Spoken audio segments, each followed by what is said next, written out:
And we go straight to a major developments in Operation Epic Fury. CENTCOM releasing this new footage just last hour showing sweeping strikes against Iran. The number of terror targets hit by the U.S. now tops 8,000. Lucas Tomlinson joining us live from Dubai with the very latest. Good morning, Lucas. Good morning, guys. And the Natanz nuclear facility was also hit. That was Iran's center of enriched uranium. Officials say this is likely recon by fire. You bomb these nuclear sites, and of course, Natanz, one of the 3 nuclear sites hit during Operation Midnight Hammer over the summer. You bomb them to see if any radiation is released. If no radiation released, it's probably none there, or you miss the target. So target down, you go to other nuclear sites. And President Trump posting on Truth Social, he's considering winding down this war as we look at these HIMARS launchers launching strikes deep into Iran. And Admiral Cooper, the CENTCOM commander in charge of prosecuting the war, out with this new battlefield update.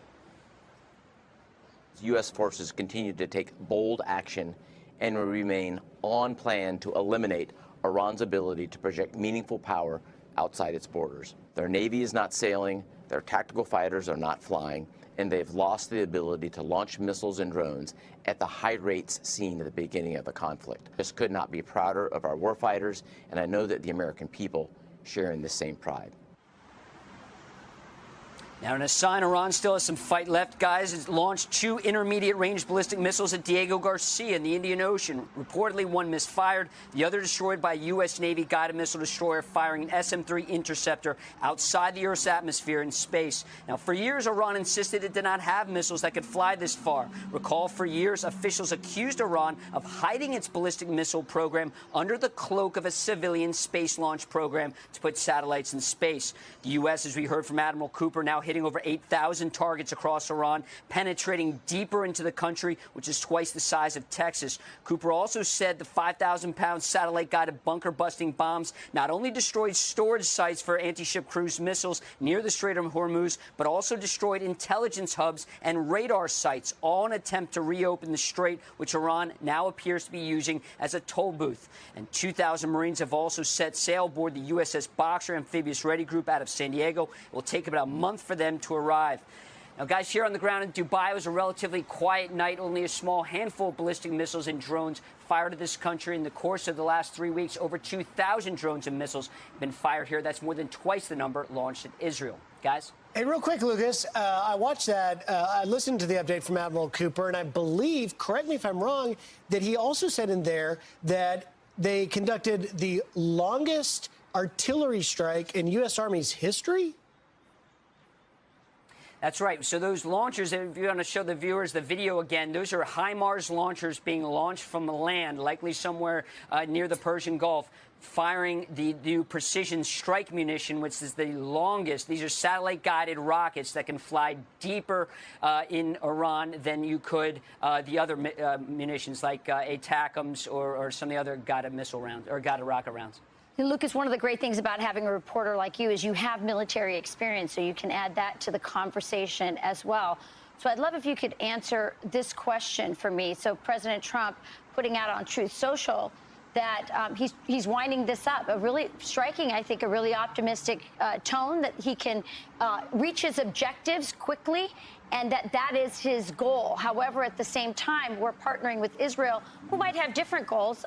President downplaying a little bit, but you can tell he wasn't very happy with Israel striking those oil fields, which could, in fact, perhaps expand this conflict. So how can he reach these objectives quickly? And how does a country like the United States, who's clearly the main force here, the main financer and has all the weapons or more weapons than Israel and is the leading partner, how do they work with a partner who might have slightly different goals in terms of just degrading and getting out quickly, much in the way that he did with Operation Midnight Hammer, which was very successful?